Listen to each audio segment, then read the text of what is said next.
Et si c'était le plus grand match de la carrière de Zinedine Zidane? 1er juillet 2006, quart de finale de la Coupe du Monde contre le Brésil. Le capitaine offre le but décisif à Thierry Henry. En 90 minutes, il justifie sa réputation de footballeur de génie.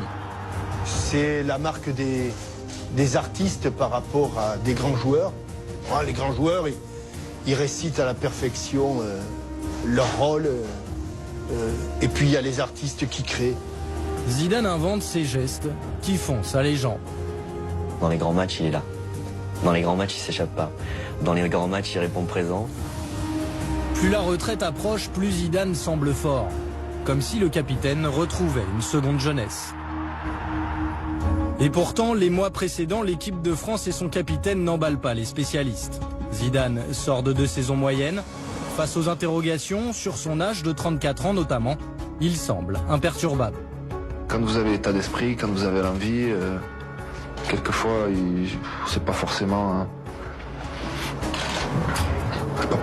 le plus important de s'être entraîné longtemps ou avoir joué beaucoup.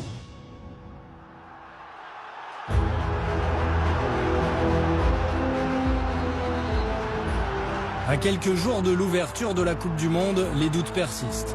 Pour sa 100e sélection, son dernier match au Stade de France, Zidane peine. Tout le monde s'inquiète de la montée en puissance du numéro 10.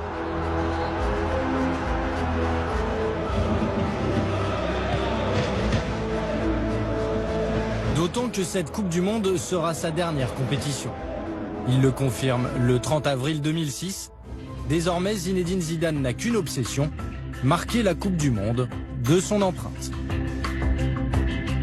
Tout est tourné pour lui vers la préparation athlétique, physique, psychologique de la Coupe du Monde. Le reste, soit ça ne l'intéresse pas beaucoup, soit il n'a plus les ressources physiques et mentales de disputer une saison entière avec une équipe du niveau du Real. Loin des critiques et des doutes, sa préparation n'est dès lors dédiée qu'à un seul but. Partir à la retraite sur un 2e titre de champion du monde. Et son attitude a valeur d'exemplarité. Il y a très peu de joueurs qui peuvent allier, je dirais, la fantaisie à une certaine, comment je pourrais dire, longévité, voilà. Donc ça prouve que derrière ces qualités techniques, il y a quelqu'un qui travaille énormément.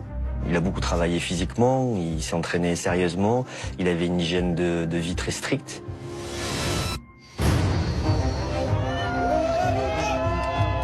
Lorsque les Bleus débarquent en Allemagne, tout le monde comprend que Zinedine Zidane vit ses dernières émotions de footballeur.